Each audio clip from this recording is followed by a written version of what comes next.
พี่น้องอันนี้เขาจะกระด้างขามเพื่อเนาะอยู่ที่บ้านแซ่ระบำโคซ่านะพี่น้องอันนี้บุหัวว่าอีหยังเนาะแต่ว่าสิขามไปแซ่ระบำพี่น้องมาแต่อันนั้นร้านมากระเป๋าเอิกเนาะ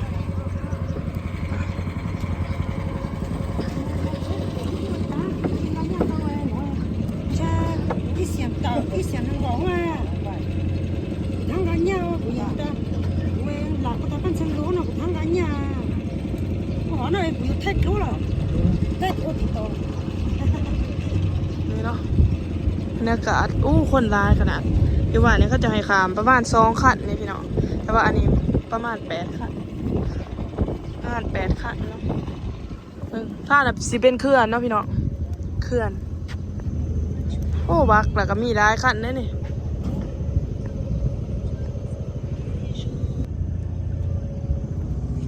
พวกสร้างนั้นจะเป็นก็จะขามรถใหญ่เนาะ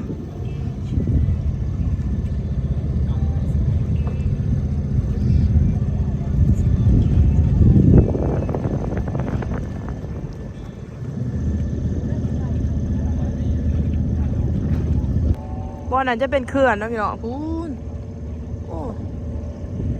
เขื่อนใช่ไหมเขื่อนไฟฟ้าอยู่บ้านแซ่ระบำเนาะแม่น้ำเซ่ท่านี่กวางอะดิเหรอ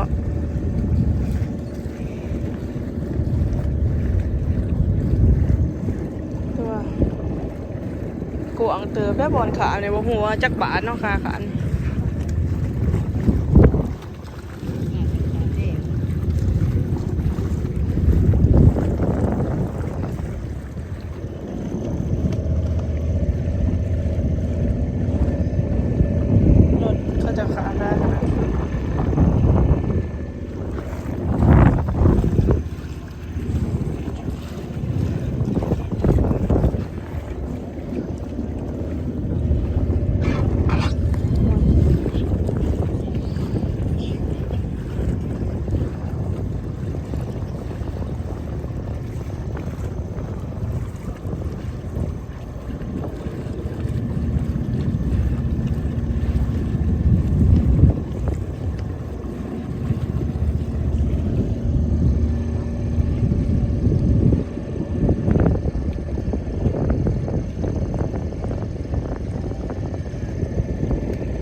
กวางขนาดพี่น้องเพื่อจะขามหอนใช้เวลาเป็น10 นาทีเป็นประจักษ์เดี๋ยวสิตามเปิดเบิ่งเนาะว่าค่าขามจากบาทเพื่อแบบนี้ก็จะขามรถคือกัน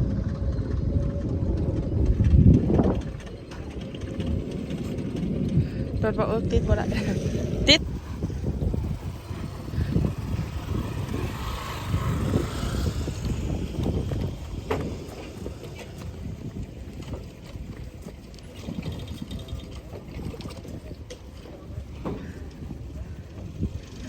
นี่เนาะการสัญจร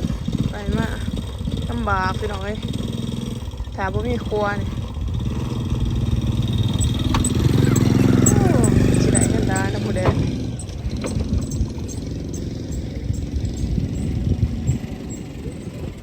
หลังจากขามมาแล้วก็จะเห็นทางแบบนี้ก็คือบ้านแซ่ระบำนะพี่น้องแซ่ระบำบัมมาแล้วบัมไปนอนน้ำร้านคืนนึงแล้วแต่สิเมื่อ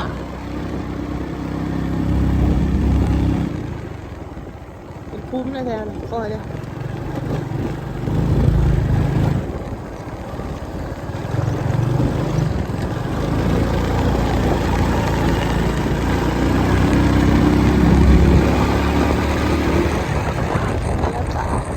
ากาศกับประมาณนี้เนาะอันนี้แม่นเขาสู่เขตในเมืองนะพี่น้องวันท่าก็จะประมาณนี้เนาะทางแซ่ระบำ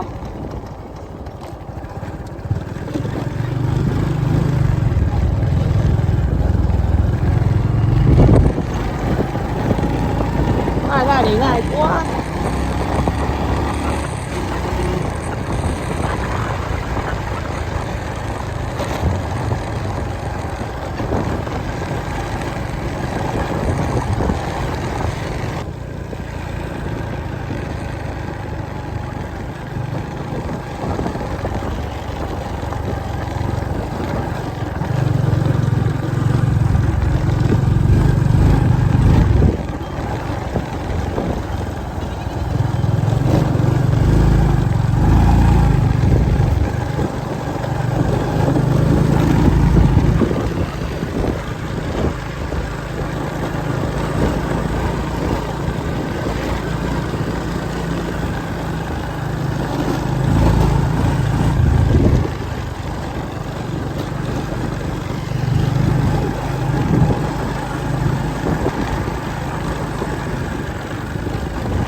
เขาก็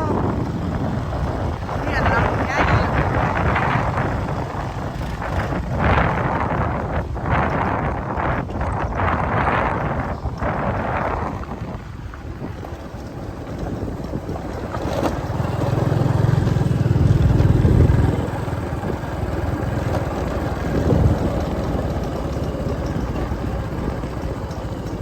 กามันขาดรู้ด้วยว่าจะไงต้องใช้น้ำท่วมบ่ว่าจะได้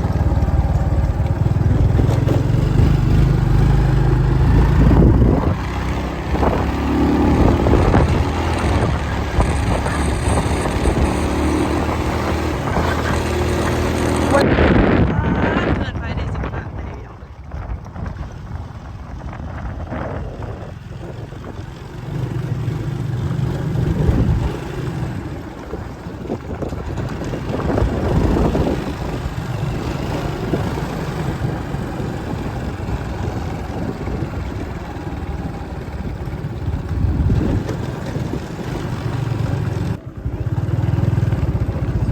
โอ้ขนมกะนะกัน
ตามทางเลย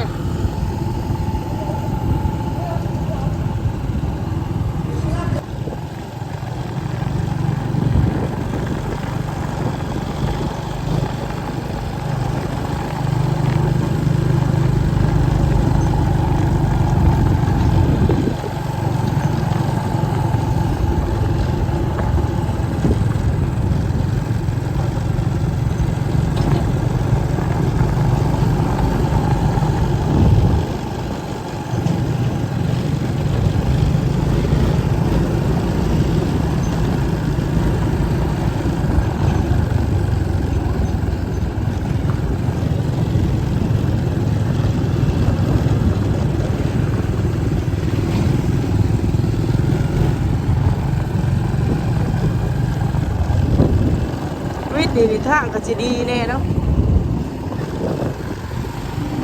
ก็เขาใช้ระวังนี่นะเนาะ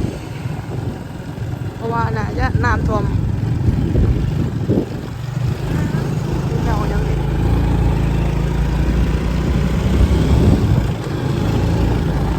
เป็นทางเส้นที่13บ่หรือ10ยังโมกูทางไปบ้านเดือสู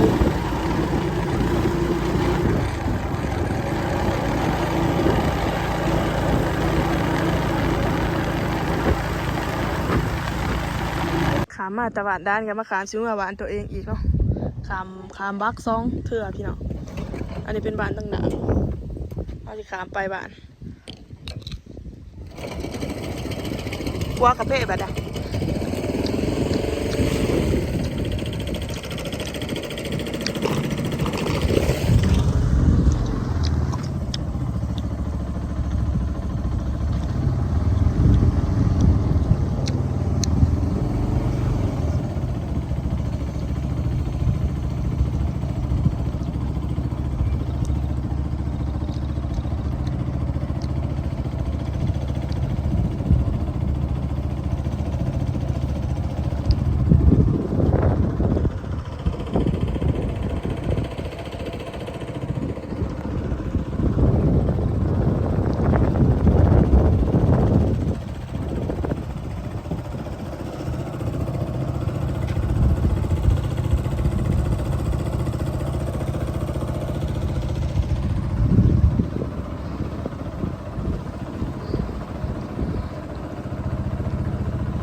จ่ายเลยไหมคะเหอะ